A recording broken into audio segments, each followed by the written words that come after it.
Mas abra a tua Bíblia na carta de João. Chegamos no capítulo 3 dessa carta.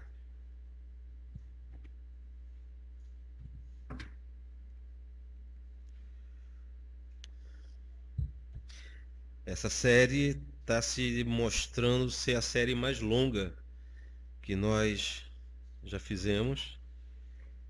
Hoje é a nossa 10ª mensagem e ainda estamos no capítulo 3 da primeira carta. Hoje vamos tratar do versículo 17 ao 21 do capítulo 3 de 1 João.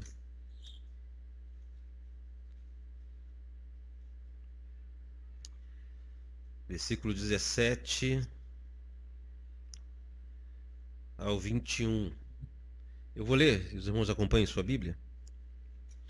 Ora, aquele que possuir recursos deste mundo e vir a seu irmão padecer necessidade e fechar-lhe o coração, como pode permanecer nele o amor de Deus? Filhinhos, não amemos de palavras nem de língua, mas de fato e de verdade. E nisto conheceremos que somos da verdade, bem como perante ele tranquilizaremos o nosso coração. Pois, se o nosso coração nos acusar, certamente Deus é maior do que o nosso coração e conhece todas as coisas. Amados, se o coração não nos acusar, temos confiança diante de Deus. Somente até aqui. Pai querido, muito obrigado pela leitura da Tua Santa Palavra mais uma vez nessa manhã. Mas nós clamamos pela iluminação do Espírito Santo para que consigamos entender o que foi revelado através das Sagradas Escrituras. Que todas as minhas limitações não sejam suficientes para impedir o Teu povo de ser edificado mais uma vez nesse lugar e o Teu nome glorificado entre nós, ó Pai. É em nome de Jesus que clamamos. Amém. Amém.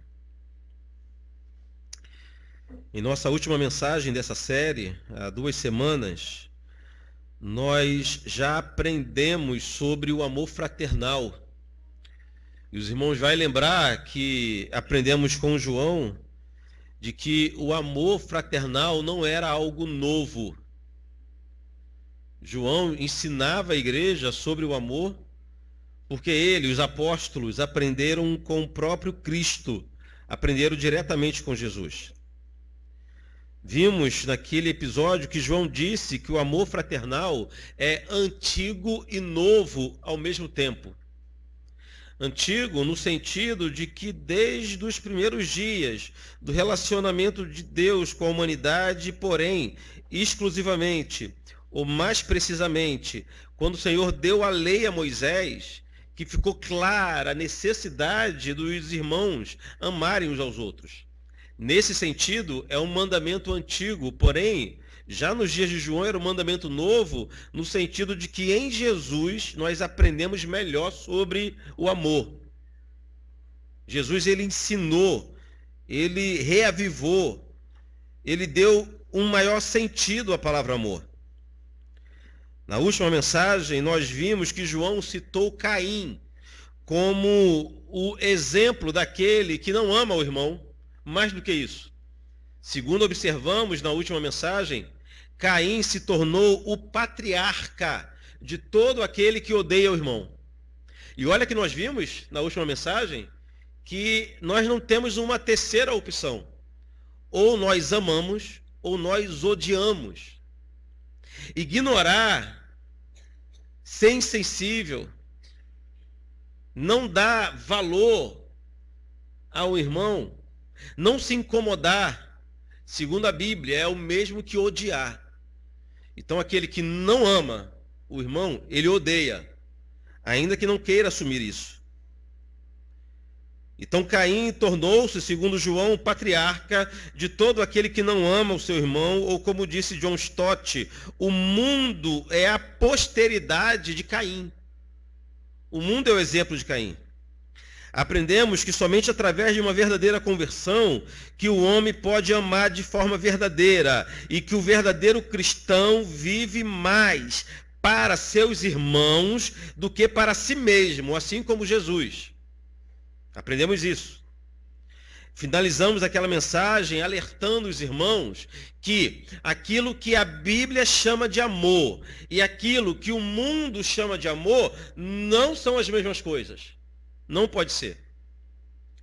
Quando Jesus fala de amor e quando os Beatles cantam sobre amor, não pode estar se referindo à mesma coisa.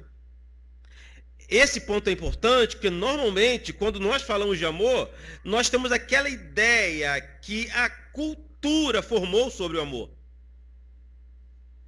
Que a televisão nos ensinou sobre amor. Que os contos de fadas, que os grandes romances nos ensinaram sobre o amor. E nós temos uma ideia deturpada sobre o amor, influenciada pelo conceito de amor do mundo. E não pode ser a mesma coisa do amor cristão. Por causa desse sentimento esquisito, esse troço estranho, que o mundo chama de amor, por exemplo, filhos não podem ser mais disciplinados. Eu citava isso aqui na última mensagem. Casamentos são destruídos porque a pessoa começou a amar outra pessoa, em nome do amor. Pessoas do mesmo sexo têm relacionamento porque se amam. Animais tomam lugar dos seres humanos dentro de casa em nome do amor. Tudo, a desculpa para o mundo é o amor. Vimos bem que o apóstolo Paulo disse que nós devemos viver em amor, e essa forma de viver do cristão é o extremo oposto da forma de viver do mundo. A forma de viver do mundo, eles misturam o que eles chamam de amor com imoralidade, por exemplo. Mas para o cristão, não. Então, queridos, são coisas distintas, completamente diferentes. Quando nós falamos de amor e quando a música mundana fala de amor, não está se referindo à mesma coisa. Na mensagem de hoje, seguiremos nesse mesmo assunto, o amor fraternal. Porém, veremos que a partir desse momento, João passou a descrever as consequências de viver dessa forma, amando uns aos outros. João nos trouxe duas consequências, apenas duas. Só dois resultados do amor verdadeiro. Apenas dois resultados do amor cristão. Deve existir vários outros, mas João citou apenas dois. Mas são dois resultados, dois pontos poderosos suficientes para mudar a nossa vida, para transformar a nossa forma de viver. Segundo João, e esse texto vai nos mostrar, do versículo 17 ao 21, que o amor verdadeiro, o amor cristão, o amor bíblico, o amor fraternal, o amor entre os irmãos, vai resultar em duas coisas. A primeira, a destruição do egoísmo. O egoísmo é destruído somente pela força do verdadeiro amor. Não há outra força capaz. Não há nada capaz de destruir o nosso egoísmo. Não há terapia capaz de nos mudar o coração, senão o verdadeiro amor em Deus. E além de destruir o egoísmo, o verdadeiro amor vai acalmar a nossa consciência diante de Deus. Essa parte é muito legal. E vamos ver como que o texto nos leva a essa conclusão. Então, em primeiro lugar, o amor entre os irmãos destrói o egoísmo. Olha o versículo 17. Acompanha aí o versículo 17. Ora, aquele que possui recursos deste mundo e vir, do verbo ver, vir a seu irmão padecer necessidade e fechar-lhe o seu coração, como pode permanecer nele o amor de Deus? Queridos, o egoísmo foi um dos primeiros sinais da queda do homem. Um dos primeiros sinais visíveis da queda do homem foi o egoísmo. Assim que o pecado entrou em nossa história, cada um passou a preocupar-se somente consigo mesmo, ou somente com sua vida em primeiro lugar. No lugar da alegria da comunhão, no lugar do viver para satisfazer o outro. Era assim que Adão e Eva viviam anterior ao pecado. Um vivia para satisfazer o outro. Mas no lugar disso, o que passou a governar os relacionamentos foi a filosofia do cada um por si. E a minha parte primeiro. A minha realização primeiro. A ideia de que o que importa é a minha felicidade em primeiro lugar, nasceu no Éden, mas depois do pecado. Essa ideia de que em primeiro lugar eu devo viver para minha própria realização, entrou em nossa história através do pecado. O nome disso não é outra coisa senão egoísmo. Prova disso encontramos em Gênesis capítulo 3, nem precisamos abrir, conhecemos esse texto. A narrativa da queda deixa claro que Adão e Eva, ao serem confrontados pelo Senhor, se preocuparam unicamente, cada um, com a sua própria preservação. Adão ignorou o que poderia acontecer com sua esposa quando a culpou pela queda. Eva, por sua vez, tentou transmitir a responsabilidade para o tentador. E a partir de então, cada homem, cada mulher, cada um em sua medida, é claro. Cada um em sua medida. São pessoas egoístas. E vivemos em busca somente, ou em primeiro lugar, ou em acima de tudo, de nossa autorrealização. A Bíblia chama isso de egoísmo. A Bíblia chama isso de egoísmo. E isso é resultado direto do pecado. Segundo João, aqui no versículo 17, o crente que tem o amor de Deus não se ocupa mais apenas com sua autossatisfação. Não vive apenas para suas realizações. Não utiliza mais seus recursos, seu patrimônio apenas para si mesmo, mas tem prazer em utilizar seus recursos, seus talentos, sua mão de obra, sua habilidade, seu precioso tempo para servir os irmãos em primeiro lugar. Assim como nós aprendemos com Jesus. Isso porque, queridos, o ato consciente, lúcido, racional de ignorar as necessidades dos irmãos ou da igreja em prol unicamente de seus objetivos pessoais, João chama aqui no versículo 17 de fechar o coração. Ele fala que essa pessoa é a pessoa do coração fechado. Conhece as necessidades dos irmãos, conhece as necessidades da igreja, mas não se importa, ou não se importa o suficiente. João disse que isso é a mesma coisa de fechar o coração. Fechar o coração aqui no texto é justamente isso, ver a necessidade do irmão e simplesmente ignorar. Mas eu quero chamar a atenção dos irmãos para um grande perigo, porque há várias formas de nós fecharmos o coração, algumas nós nem percebemos. Há aqueles que fecham o coração não se importando com as necessidades, não se importa mesmo. Sabe que há necessidade, mas não se importa. Tem o coração duro, o coração está fechado. Há outros que fecham o coração fingindo que se importam. Conhece alguém assim? Que finge que se importa. Fala que se importa. Declara que se importa, mas essa preocupação nunca se materializa em atos concretos. Puro fingimento.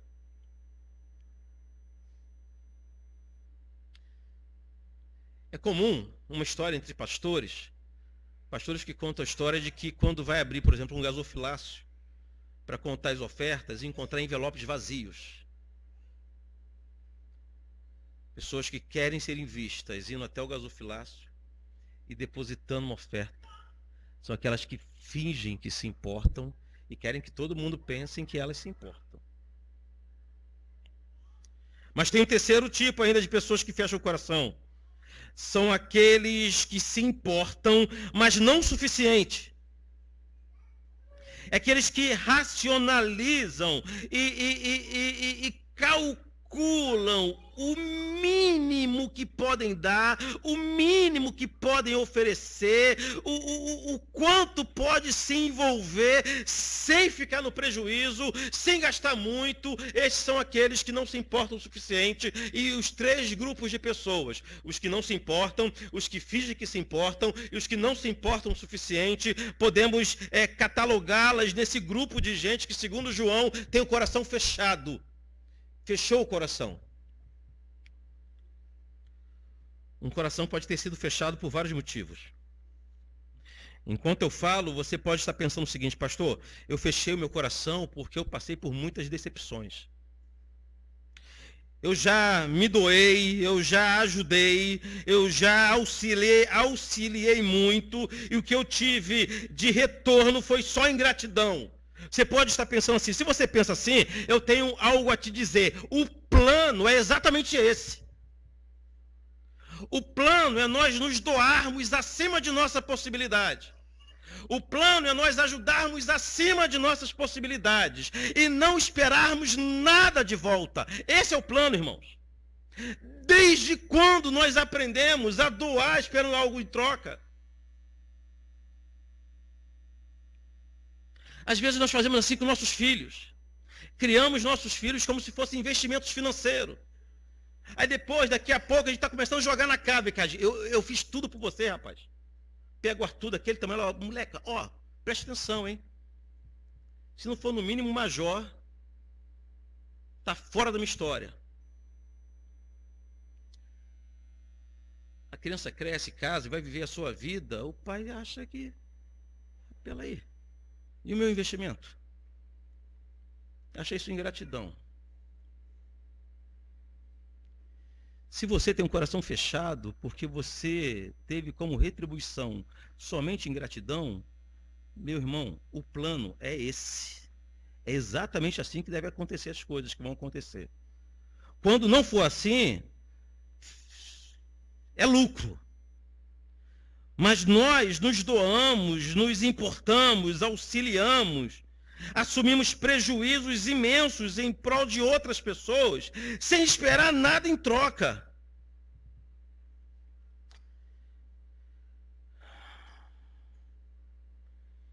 E essa realidade, queridos, não deve mudar a forma como nós auxiliamos de novo, e ajudamos de novo, e nos envolvemos de novo. A Bíblia, quando fala de contribuição, quando fala de ajuda, nos ordena a cooperar sempre de forma generosa, abundante e, se for necessário, acima de nossas possibilidades, sem esperar retorno. Sem esperar retorno. O amor que espera retribuição é o amor do mundo. O amor do mundo é assim, espera retribuição. É dar para receber. Se eu não tiver algum lucro nesse relacionamento, eu não vou permanecer. Se eu não puder me satisfazer também, eu não vou permanecer. Se eu não tiver certeza que eu terei retorno garantido, eu não vou me envolver. Esse é o amor do mundo. O amor cristão, não. Um outro apóstolo, o apóstolo Paulo, deu testemunho de uma igreja que era o exemplo quando o assunto era cuidar dos irmãos. A igreja de Corintos. O interessante é que a primeira carta de Corintos foi escrita, dentre outros motivos, porque havia divisão entre os irmãos. De todos os problemas que havia na igreja de Corinto, todos, e vários. Eles tinham problemas de ordem moral, eles tinham problema de ordem doutrinária, o culto era uma bagunça, a prática dos dons espirituais era uma loucura, mas de todos os problemas, na primeira carta, Paulo tratou em primeiro lugar do problema da divisão que havia na igreja. Mas agora, quando ele escreve a segunda carta, parece que essa igreja se transformou. Deixou de ser um exemplo negativo de gente que vivia em divisão para ser um exemplo positivo de uma igreja que aprendeu a amar. Olha só o que ele escreveu na segunda carta aos Coríntios, no capítulo 9, do versículo 1 ao 2. Ora, quanto à assistência a favor dos santos, está falando de oferta financeira. Quanto à assistência a favor dos santos, é desnecessário escrever-vos, porque bem reconheço a vossa presteza, da qual me glorio junto aos macedônios, dizendo que Acaia era a região onde estavam os coríntios, dizendo que Acaia está preparada desde o ano passado e o vosso zelo tem sido estimulado a muitíssimos. Veja bem, aquela igreja aprendeu a cuidar dos irmãos que sequer conhecia. Apóstolo Paulo queria levar uma oferta para os irmãos de outra região e contou com a igreja, com os crentes de Corinto desse momento. Então ele escreve sabendo o seguinte: eu nem vou pedir de novo, porque eu já conheço o coração de vocês e eu sei que vocês se importam em primeiro lugar com os outros do que com vocês próprios. Há outro momento que Paulo fala de uma igreja que contribuiu acima de suas possibilidades. Não tinha condições de contribuir. Não tinha condição nenhuma. E ainda assim se mobilizaram para cuidar dos seus irmãos. Que magnífico é isso aqui. Há vários outros momentos que a palavra de Deus nos ordena matar o nosso egoísmo. Viver para o irmão, em primeiro lugar, ao invés de viver para nós mesmos, em primeiro lugar. Olha o que diz Filipenses capítulo 2, versículo 3. Eu vou ler para vocês. Nada façam por ambição egoísta ou por vaidade, mas humildemente considerem os outros superiores a vocês mesmos. Paulo está ensinando aos filipenses. Uma igreja que ele amava. O relacionamento de Paulo com a igreja de Filipos era extraordinário. Aí Paulo agora os lembra o seguinte, ó. Cada um deve considerar o outro superior a si mesmo. O que é considerar o outro superior? O que é?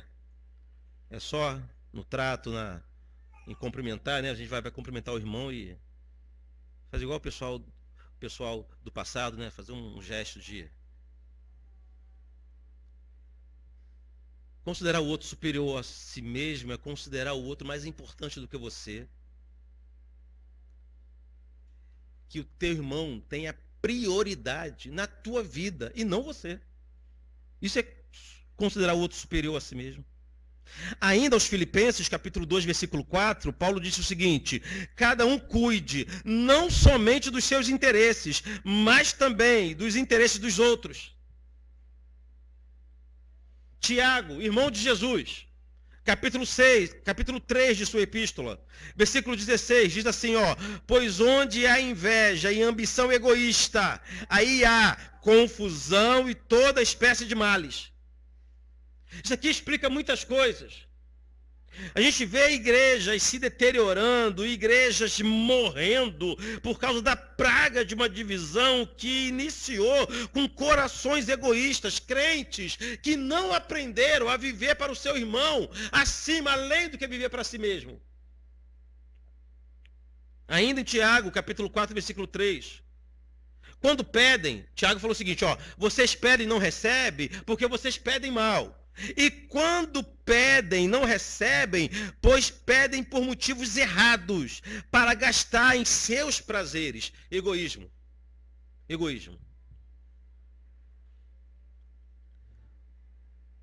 Nesse ponto, Tiago está falando daquelas orações que nós fazemos assim: Senhor, eu preciso de um carro. Para quê? Para mim. No máximo, estourando para minha família aqui, ó, meus filhos. Um carro para mim, uma casa para mim, um emprego para mim, um salário para quê? Para mim. Preciso de um aumento de salário, para quê? Para mim. Eu preciso de outro emprego, para quê? Para mim. Nada para os outros. Aí Tiago lembra o seguinte, ó: você está pedindo, você não recebe porque Deus conhece o seu coração. Ele sabe que essa petição sua é uma petição egoísta, só para esbanjar. Você não vai usar para o bem, você não vai usar para dividir, você não vai usar para abençoar, você vai usar para acumular. E Paulo e Tiago diz, então essas pessoas não recebem. Não recebem. Hebreus 13, versículo 16, diz assim, ó, não se esqueçam de fazer o bem e de repartir com os outros o que vocês têm, pois de tais sacrifícios, desses sim, Deus se agrada. Maravilha isso. João fechou essa primeira parte com um alerta. Olha o versículo 18, voltando para o capítulo 3 de 1 João. Versículo 18, filhinhos, não amemos de palavras nem de língua, mas de fato de verdade. João está explicando mais uma vez nessa carta, irmãos, que o amor verdadeiro é visível, visível. O interessante é que nós sabemos disso em nossa vida pessoal. Nós sabemos disso em nossa vida íntima. Em nossos relacionamentos nós sabemos disso. Se alguém em nossa vida pessoal falar que nos ama, mas não demonstrar isso com atos, nós ignoramos. Nós chegamos à conclusão que o camarada não nos ama, que a pessoa não nos ama. Não é assim? Agora, por que entre os irmãos nós achamos que basta a gente cantar uma música que fala de amor? Ou de vez em quando no culto falar, irmão, eu amo você, eu amo você. E esse amor nunca resulta em práticas, em gestos visíveis de um coração que ama de verdade. O verdadeiro amor brota no interior, irmãos, mas extravasa em atos de bondade, de misericórdia, de auxílio para com os irmãos. Mas esse aqui é apenas o primeiro resultado do verdadeiro amor. Olha aqui para mim. O verdadeiro amor, em primeiro lugar, segundo João está dizendo aqui, mata o nosso egoísmo. Se temos ainda egoísmo, se somos ainda que nós não percebamos, é possível que sejamos. O que está nos faltando é conhecer o amor de Cristo. Falta-nos mais santidade, clamar ao Senhor que mude o nosso coração. Mas essa é apenas a primeira marca de hoje. Em segundo lugar, o amor entre os irmãos acalma a nossa consciência. É o que João está dizendo, versículo 19. E nisto o quê? Em praticar o verdadeiro amor. E nisto conheceremos que somos da verdade, bem como perante ele aqui é Deus, irmãos, perante ele tranquilizaremos o nosso coração. Nesse ponto, querido, João nos fornece duas informações importantes. Primeiro, quando João escreveu que conheceremos que somos da verdade, ele está dizendo que o verdadeiro amor em nós é uma prova de que nós entendemos, compreendemos a verdade do Evangelho. O verdadeiro amor, a forma como nós praticamos o amor ou vivemos no verdadeiro amor é uma prova de que nós entendemos a mensagem da cruz, entendemos a palavra de Deus, que o Espírito Santo já nos iluminou e nós já nascemos de novo. É prova disso. Ou seja, ninguém tem condições de amar de verdade da forma que Deus ordena, sem ter nascido de novo e compreendido as verdades. Então, quem ama de verdade seu irmão, quem já se livrou do egoísmo, pode chegar a essa conclusão. Rapaz, eu nasci de novo. Tem uma música que diz, recebi um novo coração do Pai. Coração regenerado, coração transformado. Essa música nos ensina uma verdade bíblica, que com aquele antigo coração, nós éramos incapazes de amar os irmãos.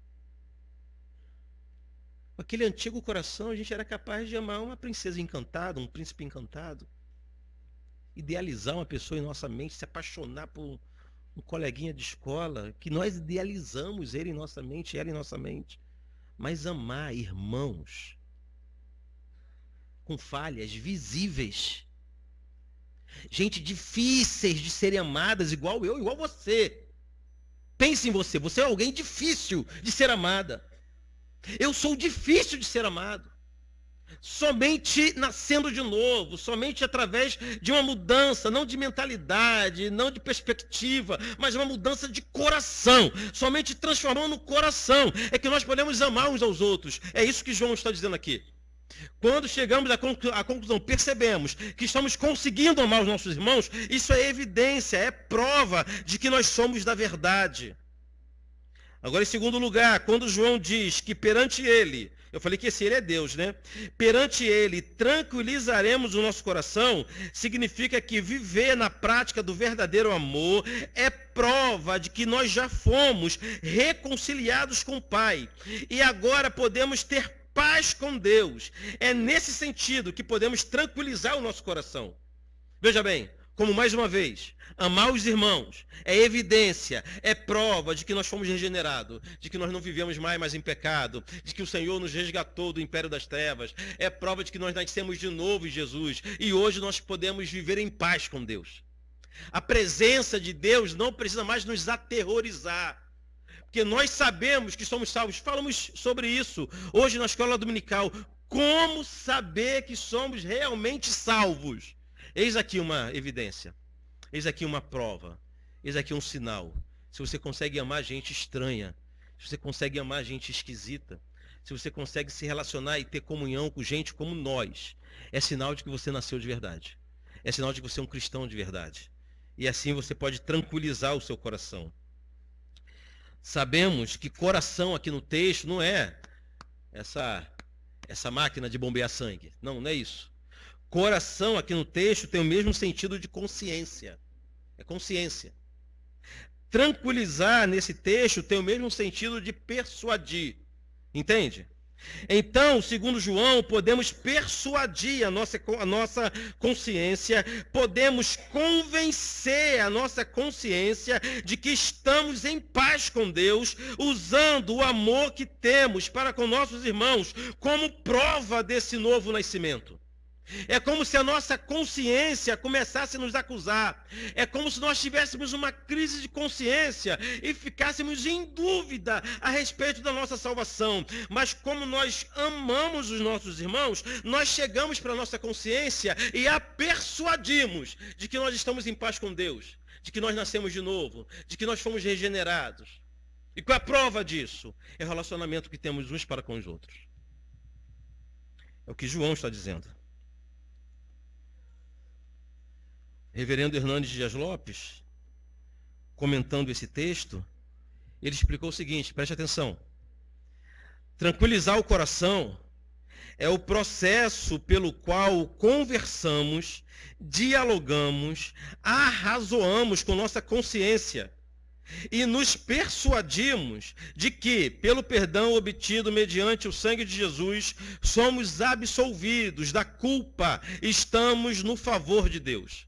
Ele segue explicando o seguinte: nesse processo de argumentação conosco mesmos, usamos o amor pelos irmãos como evidência de que fomos alcançados pelo amor de Deus.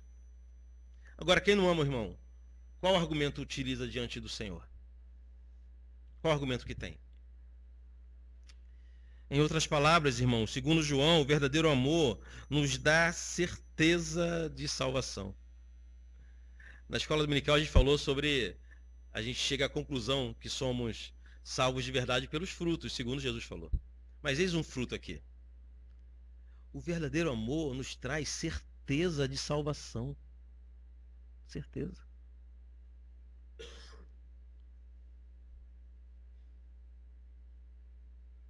Como saber se você é verdadeiramente salvo? Se você ama os seus irmãos. Se você não faz acepção de pessoas, se você não fica em casa fazendo uma classificação de quem você pode se relacionar e com quem você não quer se relacionar de jeito nenhum.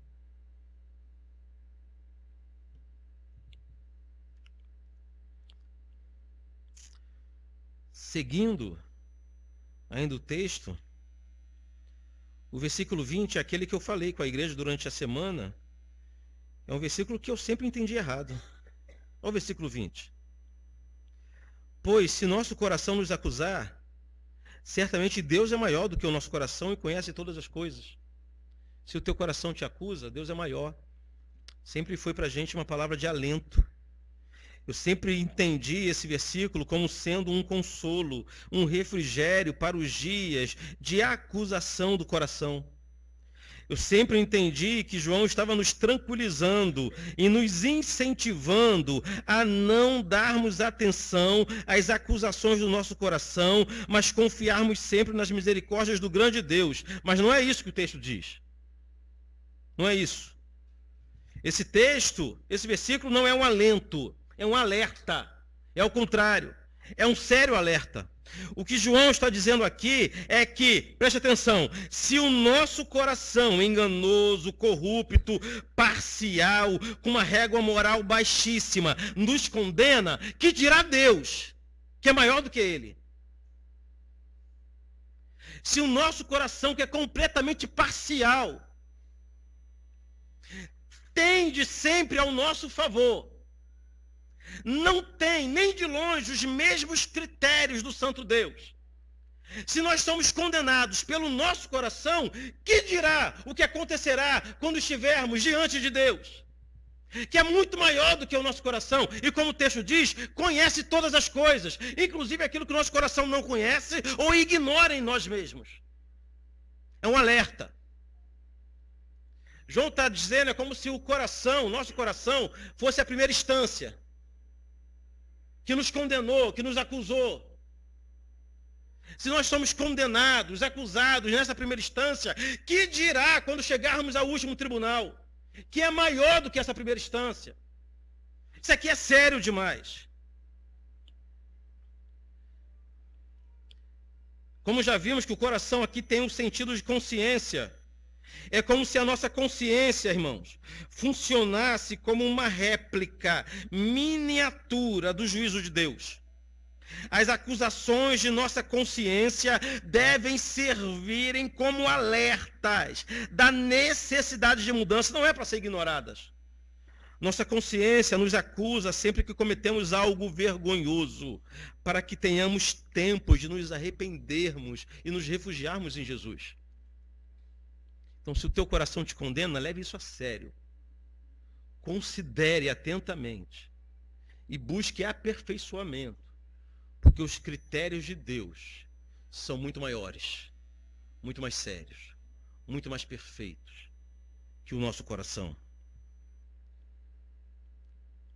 Mas a boa notícia é que aquele que ama seus irmãos pode ficar em paz com sua própria consciência e não precisa temer encontrar-se com Deus. Versículo 21 diz isso. Amados, mas se o coração não nos acusar, temos confiança diante de Deus.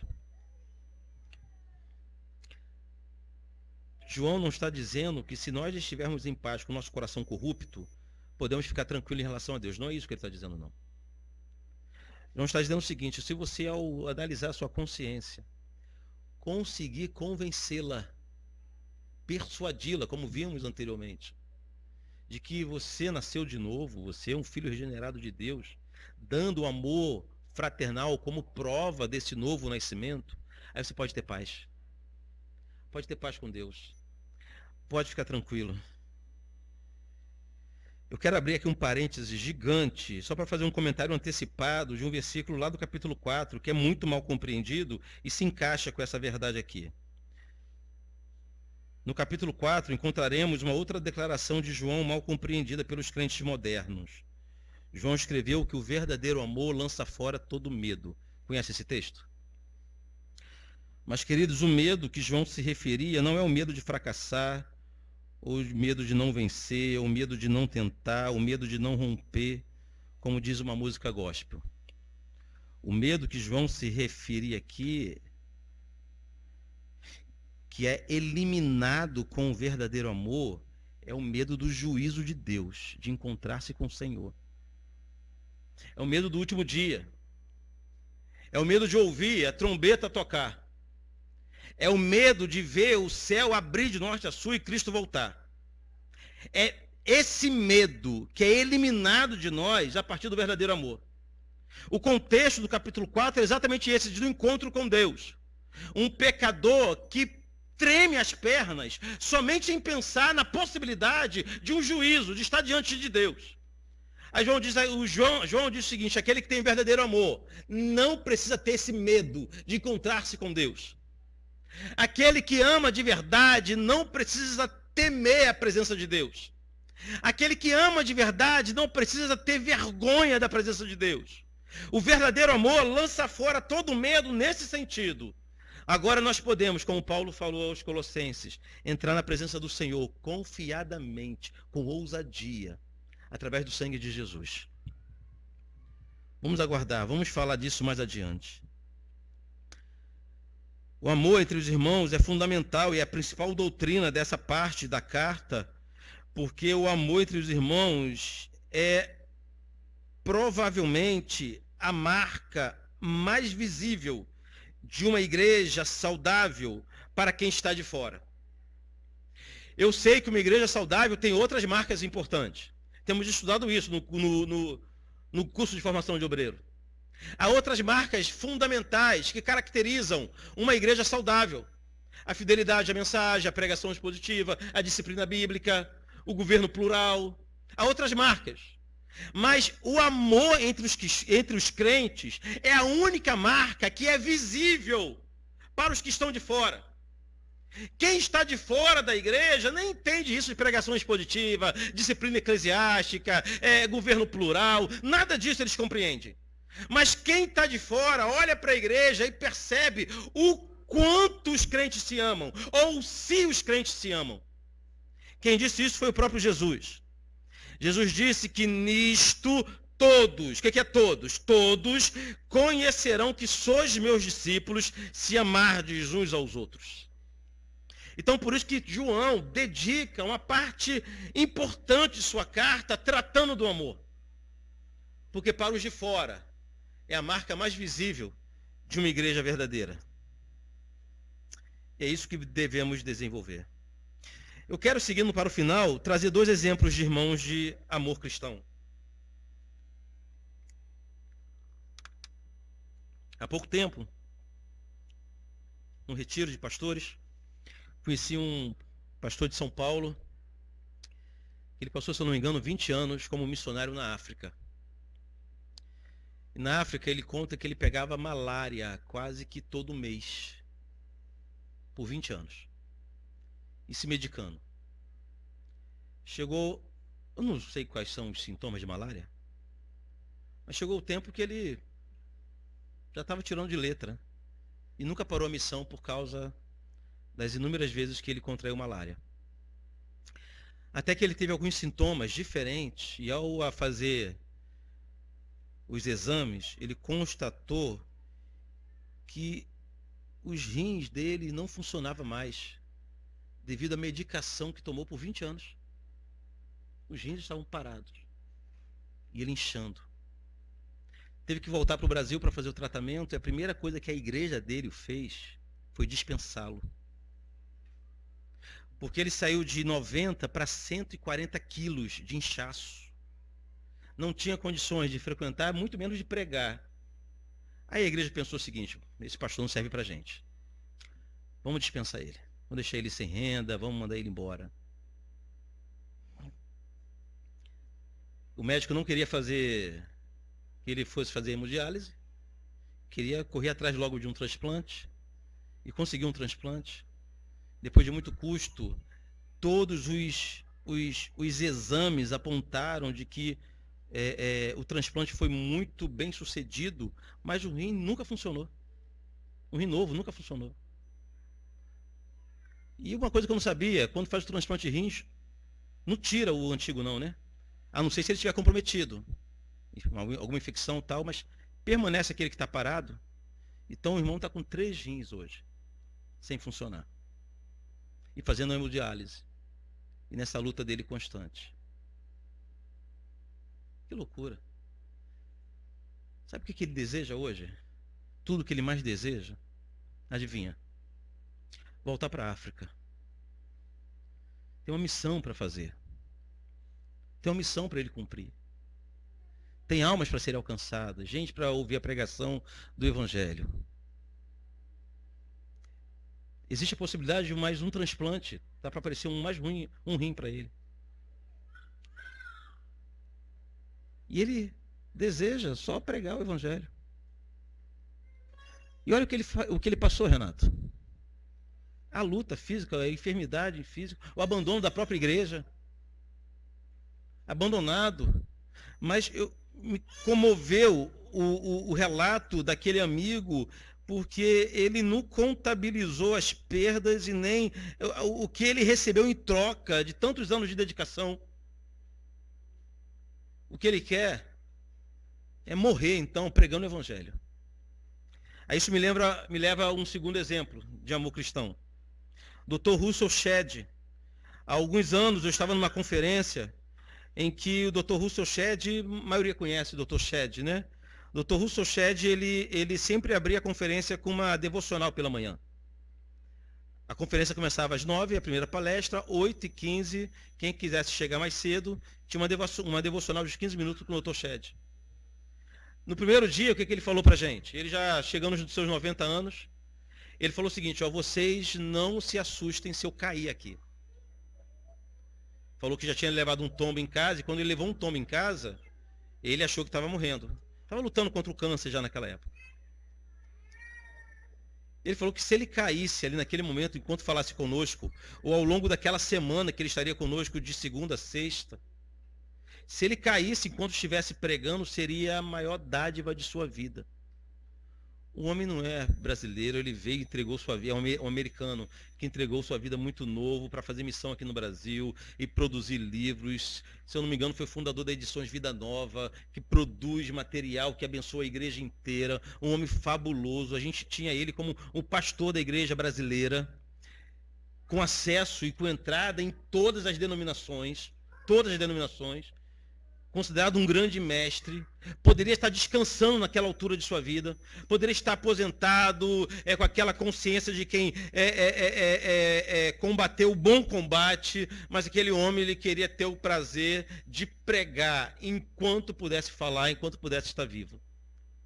É alguém que ama a igreja. Dr. Shedd, como esse meu amigo, são exemplos, cada um da sua forma, de alguém que pôs o interesse da igreja em primeiro lugar em sua vida. A igreja é importante não é porque ela é uma instituição ou uma denominação. A igreja é importante porque ela é a noiva de Cristo. Veja bem, se não devemos elevar o nosso conceito em relação à igreja, melhorar a nossa percepção em relação à igreja. Quando servimos a igreja, estamos servindo a noiva de Cristo.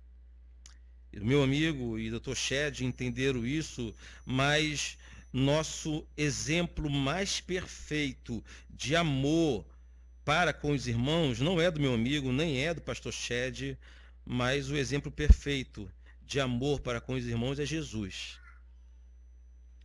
Esse mesmo João da carta, escrevendo o seu evangelho, ele disse o seguinte sobre Jesus: tendo amado os seus que estavam no mundo, amou-os até o fim. Nós encontramos isso em Jesus. Jesus ele não chegou ao ponto de falar o seguinte, ó, eu já amei, eu já fiz a minha parte, eu já anunciei o reino, agora eu vou partir desse lugar com a consciência limpa. Não, Jesus amou até o fim. E qual foi o fim de Jesus? Pelo menos do seu ministério terreno, foi a cruz. Até a cruz, até a morte, até o martírio, Jesus amou os seus.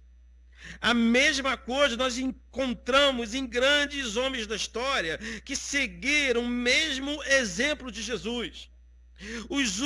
As últimas palavras da segunda carta a Timóteo são as últimas palavras que temos registrada do apóstolo Paulo, que possivelmente ele as escreveu em sua última prisão, numa masmorra em Roma. Dali ele saiu somente para ser decapitado por Nero. E aquelas palavras de Paulo são as seguintes: eu combati o bom combate, acabei a carreira, completei a fé. Paulo, quando percebeu que combateu o bom combate, não estava tirando férias. Não tinha sido jubilado pela igreja, estava descansando numa casa de praia. Estava aprisionado, pronto a perder a cabeça a qualquer momento.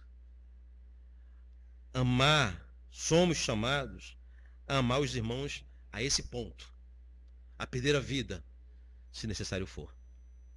Se necessário for. O nosso problema não é que nós não somos dispostos a morrer pela igreja. Que nunca nos foi exigido isso e, sinceramente, eu acho que da nossa geração isso não será exigido. O nosso problema é que nós não estamos dispostos a viver pela igreja. Muito melhor do que morrer. Ainda assim não temos disposição. Preciso finalizar com algumas aplicações. A primeira é que nós não podemos ficar esperando um grito de socorro para auxiliarmos nossos irmãos em suas necessidades. Nós é que devemos nos antecipar e socorrer os nossos irmãos antes mesmo que eles peçam.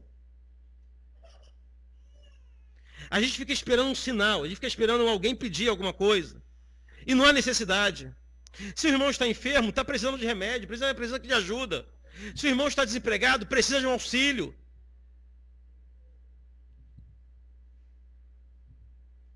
Se tem bebê em casa, precisa de fralda.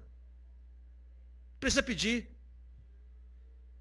Ninguém precisa levantar um movimento na igreja para acudirmos os necessitados. É meio óbvio.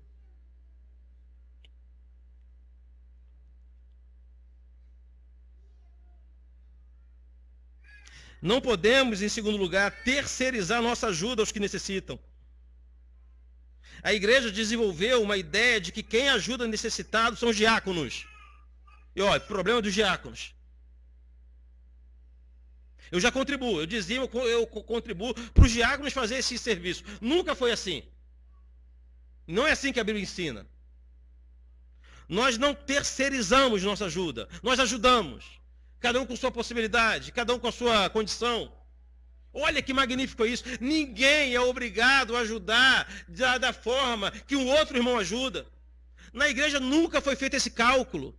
Na igreja é o seguinte, cada um dá o que pode, da forma que tem possibilidade. E pode ser de forma anônima, não precisa aparecer, não precisa ter constrangimento nenhum, mas nós não podemos terceirizar o auxílio aos irmãos, a um grupo de diácono, ao ministério pastoral, não pode ser assim. Em terceiro lugar, tudo que temos, nossos dons, nossas finanças, nossas habilidades, nosso tempo, nossa casa, absolutamente tudo, foi o Senhor quem nos deu e Ele não nos deu para acúmulo pessoal ou realização pessoal. Tudo que temos é para abençoar os nossos irmãos e servir a igreja também. Em quarto lugar, precisamos desenvolver um estilo de vida de um povo verdadeiramente aliançado. Aliançado, um pacto. Eu citei o Pacto Batista, ou parte do Pacto Batista aqui na última mensagem. Mas viver como um povo aliançado é nós nos importarmos de verdade com nossos irmãos.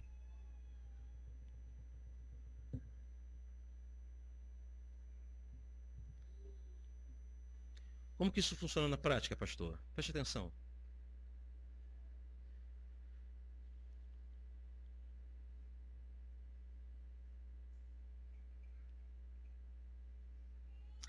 Se você achar que eu estou advogando em causa própria, o problema é teu. A gente, de vez em quando, já é costume nosso, não só nosso, mas de outras igrejas, a fazer um hall de bebês, né? Faz um chá de fralda, compra fraldas descartáveis e junta algumas outras coisas.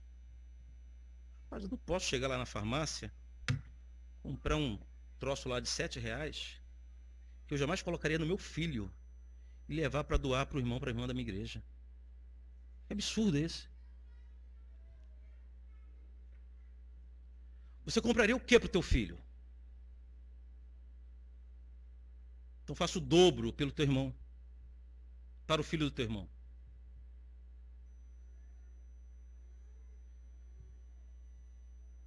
É constrangedor uma coisa dessa.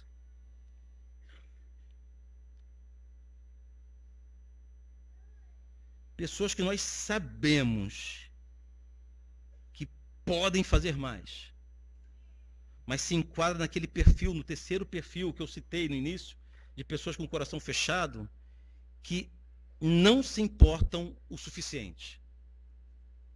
Ou fingem que se importam.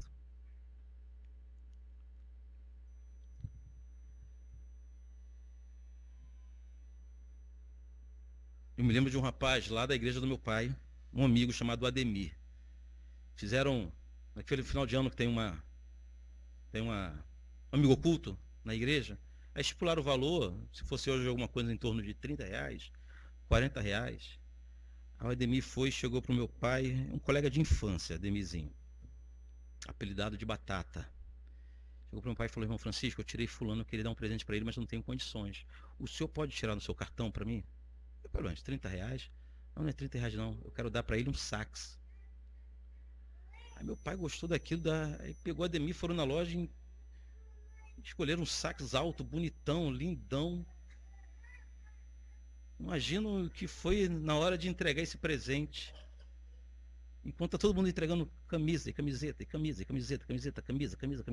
vem alguém com um embrulho desse tamanho, com alegria de presentear, com algo que sabe que a pessoa vai gostar, que vai ser uma bênção na vida dela e na vida da igreja. Um prejuízo. Cara, Ademir não tinha dinheiro. Demirzinho não tinha condições. Não tinha. Mas ele viu que dava para parcelar e pagar aquilo em 20 vezes. E foi lá. Papai fez o que pôde. Ele não tinha nem crédito. Deu crédito para ele. Ele deu presente para o irmão. E eu nunca me esqueci disso. Isso é viver como aliançado. É você fazer o máximo pelo teu irmão. Sempre que tem oportunidade. Mas devemos sempre lembrar que o que nos une não são nossas afinidades. Essa que é a grande questão. A gente olha para o nosso irmão e a gente não tem grandes afinidades. Pelo contrário. O miserável é extremamente oposto a gente. A gente não consegue nem conversar normalmente porque a gente não tem afinidade. Mas o que nos une, irmãos, não são nossas afinidades. O que nos une é o sangue de Cristo. É o sangue de Jesus. Toda vez que você lembrar de algum irmão que você acha meio insignificante, meio com pouca importância na sua vida, lembra-se que o mesmo sangue que foi derramado por você, foi derramado por ele. Isso nos torna todos iguais. Aí fica mais fácil fazermos o que a Bíblia diz, considerarmos o outro superior a nós mesmos. Darmos preferência ao irmão em nossas vidas. Você recebe essa palavra? Vamos falar com o Senhor em oração enquanto o pessoal do louvor se prepara para uma última canção. Feche seus olhos. Pai querido, nós tratamos de assuntos aqui que nós já sabemos. E já ouvimos várias vezes. Mas com a operação do Teu Espírito nós somos impactados por Sua palavra. Ah, Senhor, que a palavra não apenas nos surpreenda, mas nos mova no sentido de uma transformação total. Que sejamos, sim, caracterizados como um povo que sabe amar, que sabe cuidar uns dos outros, que sabe viver um pelos outros, que julga os outros superiores a si próprio e se interessa mais pelos interesses dos outros do que pelos seus próprios interesses, ou pelos nossos próprios interesses. Ah, Senhor amado, eu sei que nós não conseguiremos. Se não for por uma atuação poderosa do Espírito Santo, nós não conseguiremos. Não temos virtudes em nós suficiente para nos fazer assim. Por isso nós clamamos que sejamos revestidos da justiça de Jesus. E que o Espírito Santo venha nos transformar, nos moldando cada dia. Para que a cada dia nos aperfeiçoemos como irmãos uns dos outros, amando uns aos outros, crescendo em amor. Que o nosso amor não seja limitado a sensações do coração, a intenções de nossa mente, mas que o amor que sentimos pelos nossos irmãos, pela Tua igreja em especial nesse lugar, venha extravasar em ações concretas e visíveis, gestos de piedade, de carinho, de assistência, para que o teu nome seja glorificado através de nós, ó Pai. Em nome de Jesus. Se os problemas parecem não ter solução, quando as mágoas inundam o teu coração, há alguém que atende a tua oração. Jesus Cristo, Mestre, Senhor, Ele é o dono da chuva, do sol e do ar, é Senhor da alegria, da dor, do chorar. Ele é o dono dos montes, do céu e do mar, é Senhor das crianças, das preces, dos hinos. Ele é meu e também teu Senhor.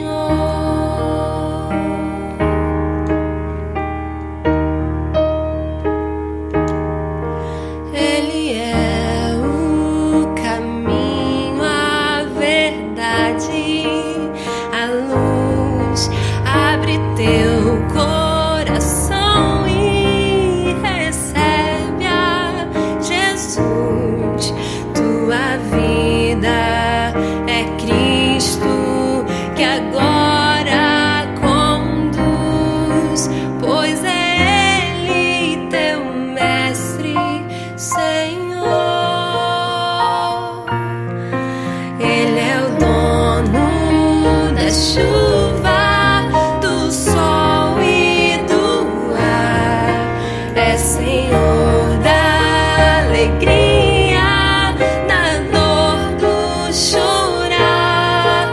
Ele é o dono dos montes, do céu e do mar, é Senhor das crianças, das preces, dos hinos.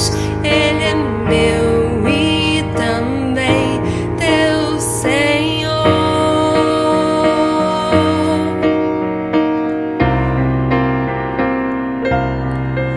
Como é bom caminhar nesta luz, nesta paz. Ele vive pra sempre, Ele me satisfaz. Eu sou dele, a vida que Ele me traz é segura, pois Ele é Senhor. Ele é dono da chuva, do sol e do ar, é Senhor da alegria,